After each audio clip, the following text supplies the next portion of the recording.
The Sinqobile Gospel Extravaganza is an annual gathering of worship and praise festival created for music lovers to close off the year in good spirits.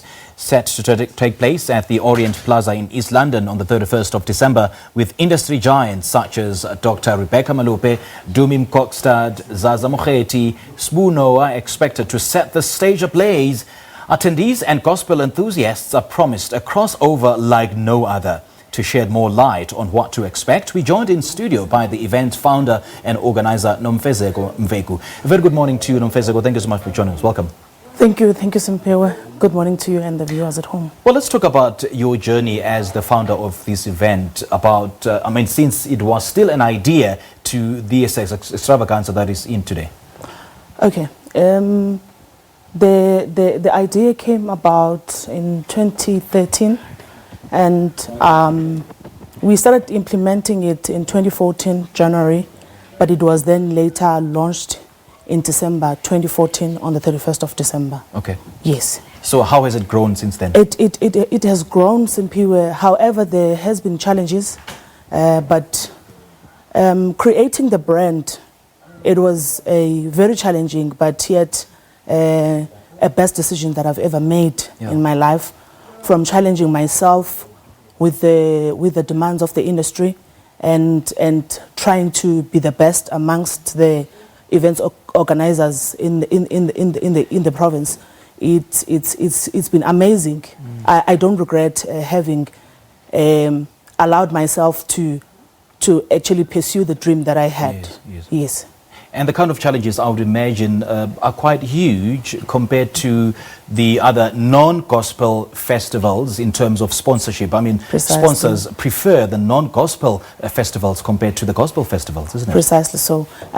It's been quite a difficult and a very challenging journey for the past 5 years. In actual fact, we are supposed to be celebrating the 6th anniversary. However, in the year of 2016, we decided to take a gap because of the very same challenges that I'm talking about. Yeah. And we didn't want to put more pressure on ourselves as we have not secured any major sponsor or partners throughout the years. We've been doing the show from our own pockets as the team. Yes. Okay, and now you're back with a bang. I mean, just judging from the lineup, it sets to be an extravaganza. To take us through who will be on the lineup. The lineup, we have Dr Rebecca Malope. She just launched her new album. We've got Sbu Noah. He's known of a hit song from the Joya celebration. Yeah. We also have Dumi Mokokstad, who will also be launching his album on the day. We've got Zaza. She's known of Yawa Lembeu. Yes. We've got Takendo. We've got our own artists from the province. Yo Betusile Mcinga, Butovutela, and Abo Veliswaske, and other new upcoming artists which will be featured on the lineup. Okay. So it's quite big. Okay, so what are the lessons learned from the previous editions of this festival that you're going to apply in the coming years? One of the lessons that I've learned, which I think it keeps me growing, is the fact that regardless of the challenges that I've come across with my team organizing the event, we always told ourselves that whether we do have money or we don't have money, we shall continue doing because of our brand, because of our name. We could not just sit and not do what we had dreamt of. Okay. And over and above, the support that we get from the gospel music lovers in the Eastern Cape, it's amazing. So I think it's what keeps us going, because they keep on asking every year, are we coming back and who is coming?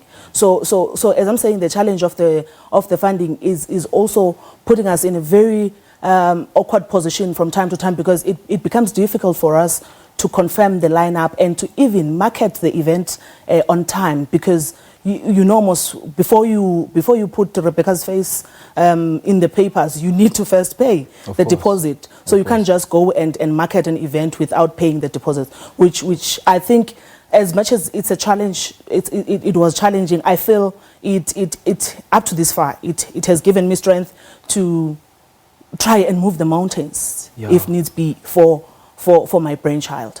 And interestingly, despite all the challenges that you've been having, you still manage to. I do understand that some of the proceeds will go towards helping the underprivileged.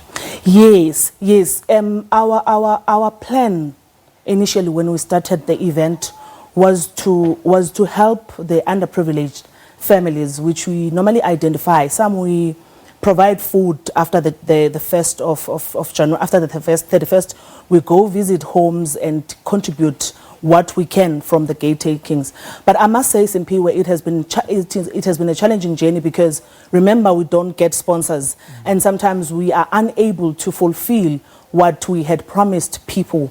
But we try by all means. However, when we started to now grow, we thought let's change the idea we had. Let's relook the idea we had by trying and helping young students who just matriculated, who are unable to pay for registration in universities. Okay. So our plan is to have that fund to assist those ones who are unable, because sometimes NSFAS takes time to pay for tuition fees. Right. So we are planning now to make sure that we grow that 20% of money that we will be taking from our gate takings or from the ticket sales, to say, let's look for or partner with Department of Education to give us the students who have made the province proud in terms of the passing rate towards their university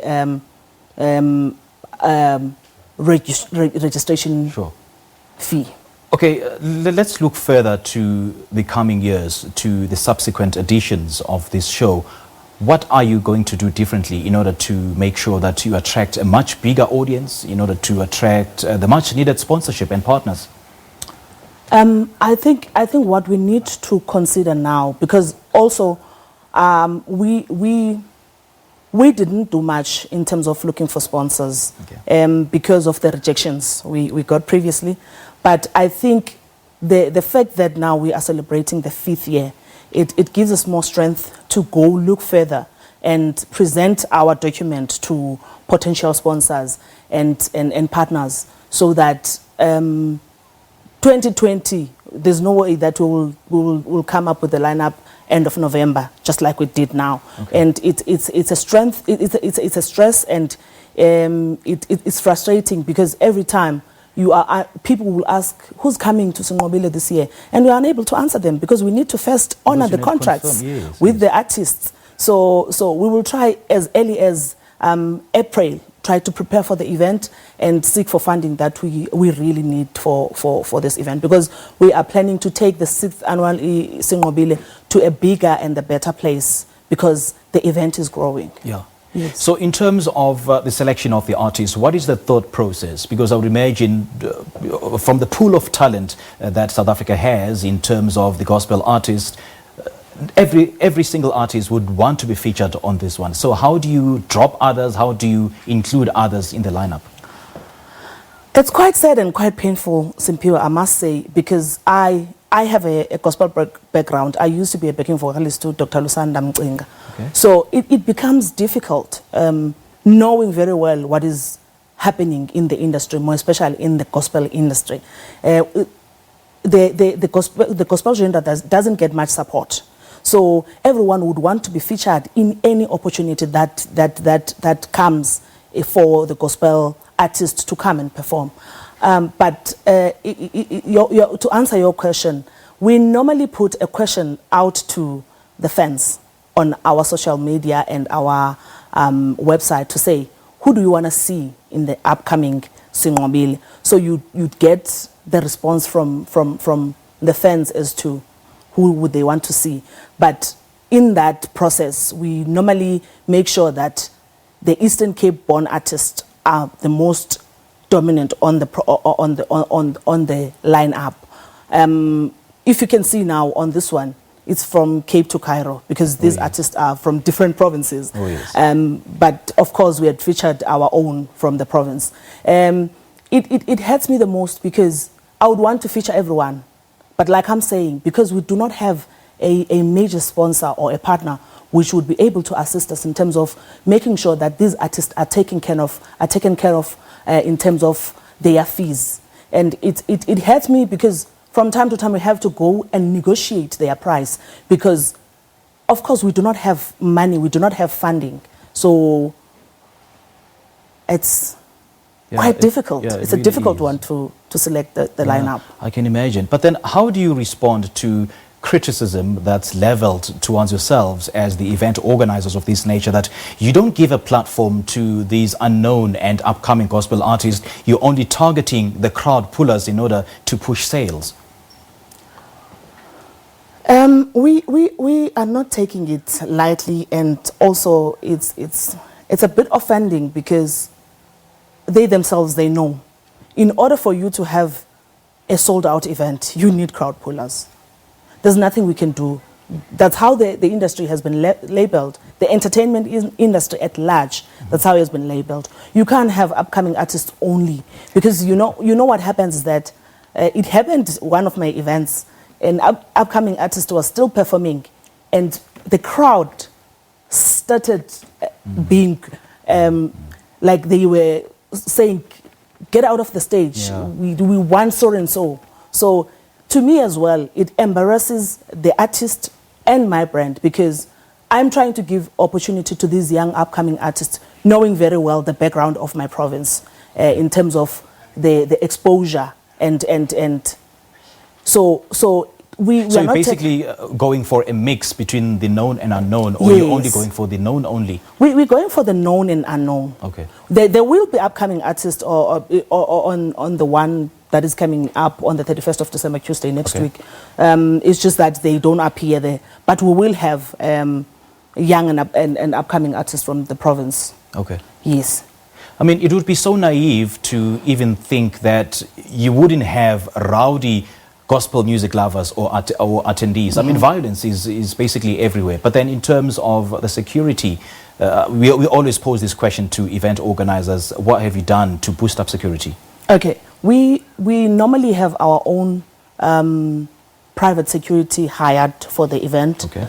We're also working together with the SABC.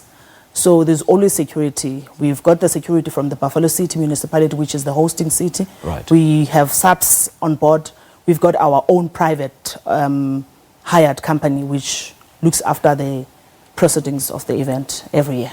Okay, as you wrap the interview, please remind us again of the details, where it will be held, and the ticket details. The 5th annual Sinqobile Gospel Extravaganza will be taking place in Orient Theatre, East London, Tuesday next week on the 31st of December. Tickets are available at CompuTicket from 150 to 250 for VIP. The ones that will be buying 250 will also be getting a DVD or a CD that Dumi Mokokstad will be launching on the day. Yes. Great stuff. All the best, and thank you so much for chatting to us. Thank Have you a so great much for this 20 opportunity. Have a great 2020. Sure. year. Well, I was just in conversation with the founder and organizer of the annual Sinqobile Gospel Extravaganza, Nomfezeko Mveku, and she was giving us more details on what to expect at the event that's taking place at the Orient Plaza in East London, as you mentioned, on the 31st of December.